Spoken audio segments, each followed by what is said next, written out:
एक लड़की अपने पूरे कपड़े उतारकर तालाब में नहा रही थी। तभी एक आदमी तालाब किनारे आकर उसे देखने लगता है। वो आदमी चाहता है कि लड़की तालाब से बाहर आए और वो उसे न्यूड देख ले। लड़की के कपड़े आदमी के पीछे ही पड़े थे, तो लड़की उस आदमी से कहती है कि वो दूर चला जाए, नहीं तो उसका बॉयफ्रेंड उसे नहीं छोड़ेगा। लेकिन वो आदमी कहता है तुम्हारा बॉयफ्रेंड अब नहीं आएगा। ये सुनकर लड़की चौंक जाती है और वो उसे दोबारा कहती है बॉयफ्रेंड उसके साथ ही आया है, वो उसे चिल्लाकर बुला लेगी। लेकिन इस बार आदमी कहता है तुम्हारा बॉयफ्रेंड मर गया है। ये सुनकर लड़की बेहद डर जाती है। वो बॉयफ्रेंड को चिल्लाकर बुलाती है, लेकिन वो नहीं आता।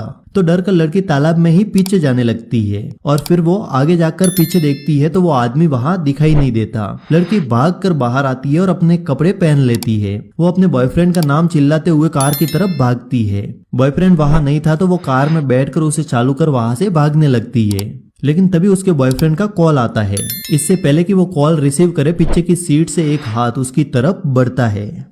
ब्रिन अचानक से डरकर अपने बैग के नीचे छिप जाती है और एक अजीब सा क्रिएचर रूम में आ जाता है, पर वो ब्रिन को नहीं देख पाता और खिड़की से बाहर चला जाता है। ब्रिन चैन की सांस लेती है और जल्दी से उठकर खिड़की को बंद कर देती है और सभी दरवाजे बंद करती है, पर तभी सारी लाइट चलने और बंद होने लगती है। टीवी खुद ऑन हो जाता है। वो जल्दी से भागकर फोन करने को दौड़ती है, पर जब वो फोन कर रही थी तभी खिड़की बहुत तेज आवाज के साथ टूट जाती है और सारी चीजें खुद चलने लगती है। वो जल्दी से भागती है पर उसे वही क्रिएचर दिखता है। वो एक जगह आकर छिप जाती है, पर वो क्रिएचर वही आ जाता है। वो उस पर हमला करके वहाँ से भागती है, पर क्रिएचर अपने पाँव से दरवाजा तोड़कर उसे मारता है, जिससे ब्रिन वहीं गिर जाती है और रेंगते हुए दूसरे रूम में चली जाती है और वो क्रिएचर भी उसी रूम में आ जाता और ब्रिन को अपनी पावर से अपनी ओर खींचने लगता है। ब्रिन घिसकते हुए एक नुकीली कील उठा लेती है और जब वो क्रिएचर के पास पहुंचती है तभी वो कील उसके सिर में घुसा देती है, जिससे वो क्रिएचर वहीं मर जाता है। नेक्स्ट पार्ट के लिए पार्ट 2 लिखकर वीडियो लाइक करे और चैनल सब्सक्राइब करे। ये छिपकली जैसा जानवर इस आदमी की नाक पर काट लेता है। इन सारे दोस्तों को देखकर लगता है जैसे इन्हें कोई सजा मिली हो और ये जानवर एक एक करके इन लोगों को मार रहा हो, पर असल में ये सारे दोस्त मिलकर शर्त लगाते हैं और ये गेम शुरू होता है। इस गेम के अकॉर्डिंग सभी के सिर पर मांस का टुकड़ा बांध दिया जाता है, जिससे ये जानवर इनकी तरफ आए और जो भी इस जानवर की जीभ अपने मुंह से पकड़ लेगा वो जीत जाएगा। सभी लोग पूरे कॉन्फिडेंस में है इस गेम को जीतने के लिए, पर इसके आते ही पहला दोस्त डर से चीखने लगता है, दूसरा गेम को बीच में छोड़ देता है, तीसरे की ये नाक काट लेता है। लास्ट में अब केवल ये 2 ही बचते हैं, जिसमें से ये बहुत कॉन्फिडेंट है कि ये शर्त वो ही जीतेगा, पर जब जानवर उसके गालों पर अपनी जीभ फिराता है तो ये भी डर कर गेम छोड़कर हार मान लेता है। अब लास्ट में ये डरपोक बच जाता है जो शुरू से डर रहा था। सारे दोस्त बाहर से इसे देख रहे थे और वो सभी शो थे कि वो भी हार जाएगा, पर ये लास्ट में ऑटर की जीभ अपने मुंह से पकड़ लेता है और ये गेम जीत जाता है। ये लड़का इस कमरे में फंस गया है जिसमें बाहर जाने का कोई रास्ता नहीं है। अचानक उसने देखा कि दीवार में कुछ बाहर निकला हुआ है, पर जब उसने उसे दबाया तो हजारों बेबी एंजल्स दीवार से बाहर निकल आए, पर थोड़ी ही देर में वो दीवार के अंदर चले गए। बस उनका घंटा ही बाहर रह गया। तब इसे समझ आया कि वो बटन आखिर था क्या। वो अपनी उंगली को सूंघने लगा और जोर जोर से चीखने लगा। फिर वो एक एक करके सभी बटनों को दबाने लगा।